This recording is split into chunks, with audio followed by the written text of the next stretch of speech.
खबर है जातिवाद ने आईपीएस को मार डाला। आईपीएस पूरन, जिनका अभी भी अंतिम संस्कार नहीं हुआ है, पत्नी की मांग है कि सख्त कार्रवाई हो, बड़े अधिकारियों पर कार्रवाई हो। उनसे मिलने के लिए आज मंत्री पहुंचे। अगली तस्वीर मैं आपको दिखाऊं, हरियाणा के मिनिस्टर पहुंचे हैं आईपीएस पूरन के घर उनकी पत्नी से मिलने के लिए। राज्य के सबसे बड़े पुलिस अधिकारी यानी डीजीपी पर एफआईआर हो गई। राज्य के सबसे बड़े आईएएस अधिकारी यानी मुख्य सचिव के खिलाफ एफआईआर हो गई। इतना ही नहीं, कई तो रमखा एडीजी, आईजी और यहां तक कि रोहतक के एसपी के नाम भी थाने के रिकॉर्ड में चढ़ गए हैं। बड़ों पर जाति के नाम पर उस आईपीएस अधिकारी को प्रताड़ित करने का आरोप है, जिसने अपनी ही बंदूक से अपनी जान ले ली। अब उस आईपीएस की लड़ाई उनकी आईएएस पत्नी लड़ रही है। कह दिया है, जब तक डीजीपी पद से नहीं हटाए जाते और एसपी गिरफ्तार नहीं किए जाते, तब तक पति का आखिरी संस्कार नहीं होगा। 4 दिनों से लाश अस्पताल की मोर्चरी में रखी है। अब देखिए, आईपीएस आत्महत्या मामले में बड़ा एक्शन हुआ है। आईपीएस वाई पूरन कुमार का शव 4 दिन से मोर्चरी में रखा है। चौथे दिन भी नहीं हो पाया पोस्टमार्टम और आखिरी संस्कार। इस बीच चंडीगढ़ पुलिस ने जांच के लिए 6 सदस्यीय एसआईटी बनाई है। चंडीगढ़ के आईजी पुष्पेंद्र कुमार की अध्यक्षता में एसआईटी जांच करेगी। आईपीएस पूरन कुमार के घर के बाहर सुरक्षा बढ़ा दी गई है। इस केस में कल रात 15 अधिकारियों के खिलाफ एफआईआर दर्ज हो गई। उन 15 अधिकारियों के नाम पूरन कुमार ने अपने सुसाइड नोट में लिखे थे।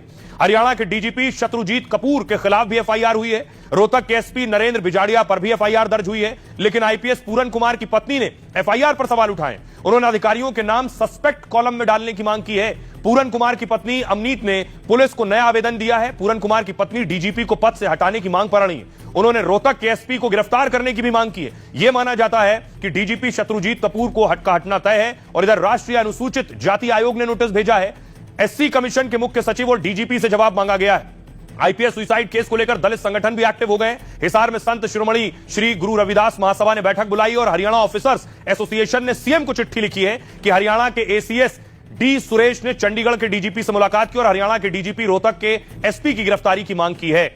आइए आपको सुनवाता हूं। इस तरफ सियासत भी हो रही है क्योंकि आईपीएस पूरन दलित समाज से ताल्लुक रखते थे। सुनिए सियासतदान क्या कह रहे हैं। पूरन कुमार जी के सुसाइड नोट में इस बात का जिक्र किया गया कि किस तरीके से उन्हें उनकी जाति की वजह से उन्हें प्रताड़ित किया जाता था। यह आज भी दर्शाता है कि किस तरीके से समाज में भेदभाव जाति के आधार पर होता है। जो भी दोषी हो, भले वो कितने भी बड़े पद पे बैठा हुआ व्यक्ति क्यों ना हो, उसके खिलाफ सख्त से सख्त कार्रवाई की जाएगी। यहाँ एक दलित आईएएस अधिकारी को न्याय नहीं मिलता अपने पति के लिए।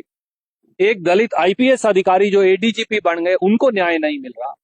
ऐसी सरकार जो अंधी और बहरी है, उसमें अंधेर नगरी चौपट राजा का शासन है। आज भी जो है जाति के नाम पर जो है तिरस्कार किया जा रहा है और इतने मजबूत अधिकारी थे, उनको प्रताड़ित किया गया। और आइए खबरों में आगे बढ़ते हैं। आज की एक और